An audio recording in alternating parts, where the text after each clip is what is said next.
नमस्ते प्यारे साथियों।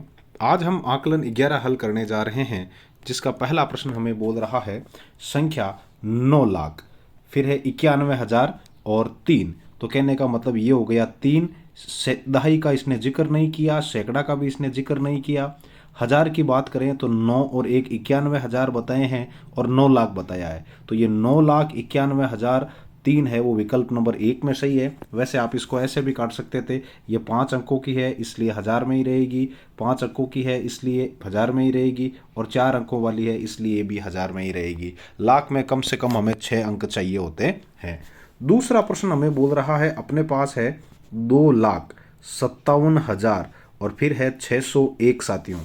इसमें यदि हम ये जो लाख पर आया है, लाख पर आया है 2 इसको, और सैकड़ा पर आया है इसको, 6 को आपस में बदल दें तो या तो मैं 6 लिख दूं और यहाँ पर लिख दूं 2 और बाकी को अनचेंज रखूं तो ये वापस 57 का 57 और 01 का 01, तो ये संख्या बन जाएगी 6,57,201।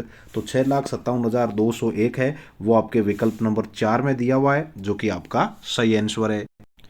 तीसरा प्रश्न हमें बोल रहा है अनुचित भिन्न है, जिसमें अनुचित क्यों? क्योंकि छोटे आदमी के ऊपर बड़ा आदमी बैठ गया साथियों, ये तो बिल्कुल उचित ही नहीं है। तो कहने का मतलब उचित भिन्न में हमेशा ऊपर वाला अंश छोटा होना चाहिए, जिस भिन्न का अंश हर से बड़ा हो जाएगा वो अनुचित हो जाएगी, उसको मिश्रित भिन्न में बदलना है। तो अनुचित भिन्न को मिश्रित भिन्न में बदलने के लिए अंश में हर का भाग दे देते हैं। 7 का भाग देंगे 22 में 3 बार जाएगा, 7 तेरी 21 साथियों। तो 2 में से 1 चला गया 1 और 2 में से 2 चला गया 0। तो भाग पूरा पूरा गया है 3 बार, हमने भाग दिया था 7 का और अपने यहाँ शेष फल बचा है 1। तो इसकी जो मिश्रित भिन्न है वो 3 से ही 1/7 बन जाएगी, जो कि अपने विकल्प नंबर 2 में दी हुई है। चलिए अब देखते हैं चौथा प्रश्न, जिसमें हमें भिन्न 1 से ही 1/2, 1 से ही 1/2। तो इस भाजक को गुणा करो भागफल से, 1 दूनी 2 और उसमें शेषफल जोड़ दो, तो 2 और 1 कितने हो गए 3। ये बन गई इसकी साधारण भिन्न। अब इस साधारण भिन्न की हमें तुल्य भिन्न निकालनी है साथियों। तो 3 के पाढ़े में 1 छोटा तो आएगा नहीं, 3 के पाढ़े में 11 भी आएगा नहीं, 3 के पाढ़े में 8 भी आएगा नहीं, तो पीछे बचा है यही वाला विकल्प, 3 के पाढ़े में 12 आ जाएगा, और वो भी 3/2 है। 3 का पाड़ा 4 बार बोलेंगे तो 4 तेरी 12, और 2 का पाड़ा भी हमें जितनी बार अंश का बोला था उतनी बार ही हर का बोलना पड़ेगा, तो ये हो जाएगा 2 चौक 8, तो 12/8 इसकी आपकी तुल्य भिन्न हो। चलिए देखते हैं साथियों अगला सवाल, निम्न भिन्नों की तुलना कीजिए। निम्न भिन्नों की तुलना कीजिए, तो भिन्नों की तुलना करें तो क्या तुलना करें? ये मिश्र भिन्न है, इसको तो मैं जहां तक मैं समझता हूं साधारण भिन्न में बदलने की भी जरूरत नहीं है। जिस भिन्न का पूर्णांक बड़ा है, जिस भिन्न का भागफल बड़ा है, वो वाली आपकी जो संख्या है वो बड़ी हो जाएगी। तो या तो भाग 2 बार जा रहा है या 4 बार जा रहा है, तो इसका पूर्णांक बड़ा है, तो 4 की तरफ आप मुंह खुला कर दो या इस तरीके से भर दो। इसमें ये जो 11/2 है, इसमें 11 में 2 का भाग जाता है साथियों 5 बार, और भाग दिया था 2 का और शेषफल बचा है 1। तो मतलब ये 11/2 लिखो या 5 से ही 1/2 लिखो, एक ही बात है। ये दोनों संख्याएं आपस में बराबर है, तो यहां पर आ जाएगा आपके बराबर साथियों। तीसरे में या भागफल है वो आपके 6 है और या भागफल 5 है। भागफल क्यों कह रहा हूं मैं? भागफल इसलिए कह रहा हूं कि जो मिश्र भिन्न के अंदर आगे जो लिखा होता है वो आपके भागफल होता है, और नीचे जो लिखा होता है वो आपके भाजक होता है साथियों। नीचे होता है भाजक और ऊपर जो लिखा होता है वो होता है शेषफल। इसी तरीके से हम लोग मिश्र भिन्न लिखते हैं। तो यहाँ जो 6 है वो 5 से बड़ा है, 6 पूर्णांक 5 पूर्णांक से बड़ा है, तो 6 की तरफ मुंह खुला रह जाएगा, और इस चौथे के अंदर आपके इस 2 से ये 3 बड़ा है, तो 3 की तरफ मुंह खुला रह। तो उम्मीद है ये आपको समझ में आया होगा। अगला प्रश्न हमें बोल रहा है सत्य असत्य को छांटिए। साथियों अनुचित भिन्न में अंश है वो सदैव हर से बड़ा होना चाहिए। ये बड़ा आदमी छोटे का बोल रहा है, इसका मतलब ये असत्य हो गया। मिश्रित भिन्न को अनुचित भिन्न और अनुचित भिन्न को मिश्रित भिन्न के रूप में लिख सकते हैं, बिल्कुल लिख सकते हैं, सत्य है। एक धनात्मक और एक ऋणात्मक, एक संख्या धनात्मक है और दूसरी संख्या ऋणात्मक है, इनको जब आपस में गुणा करवाओगे तो इन दोनों में ये समान नहीं है, हीर के हाइने नहीं है, तो आपस में लड़ेंगे तो उनमें से एक नीचे पड़ेगा। तो कहने का मतलब प्लस को जब भी हम लोग माइनस से गुणा करवाते हैं तो आपके माइनस ही आता है, इस वजह से ये आपके एकदम सत्य है।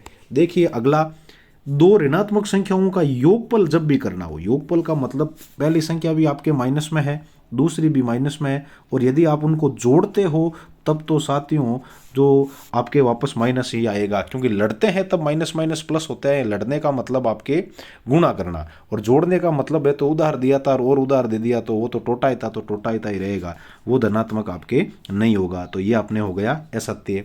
चलिए देखते हैं 7वां प्रश्न, जिसमें हमें निम्नलिखित संख्याओं को पहले अंकों में लिखना है, फिर विस्तार करना है। अंकों में लिखें तो ऐसा जब भी आ जाए तो आप इस तरीके से लिख लिया करो, इकाई, दहाई, और फिर लिख दो सैकड़ा, फिर कर दो हजार, फिर कर दो साथियों 10,000, और लास्ट में कर दो आप लाख। साथियों ये मैंने कर दिया लाख। तो कितने लाख है? 5 लाख है, ये 5 लाख कर दिया। फिर 7,000 है तो 10,000 की जगह 0 और 1000 की जगह मैंने 7 कर दिया। और फिर सीधे ही 60 दिया हुआ है तो ये 6 और 0 हो गया 60, मतलब यहाँ सैकड़ा में कुछ भी नहीं है। तो अब हम क्या करेंगे, इसको जब विस्तार रूप में लिखेंगे तो विस्तार रूप में ध्यान से देखें तो इकाई की जगह 0 है, उसको लिखने की जरूरत नहीं है। दहाई की जगह 6 है तो 6 का 60 हो जाएगा।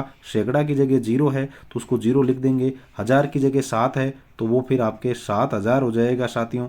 और फिर 10,000 की जगह कुछ नहीं है तो 0 है तो वहाँ पर आप 0 कर दो। और लाख की जगह 5 है तो आगे आप इसके 5 लाख लिख दो, 5 लाख लिख दो। तो ये हो गया 1 2 3 4 और 5, इकाई दहाई सैकड़ा, इकाई दहाई सैकड़ा, 1000 10,000 और 1 0 और लगा दो लाख।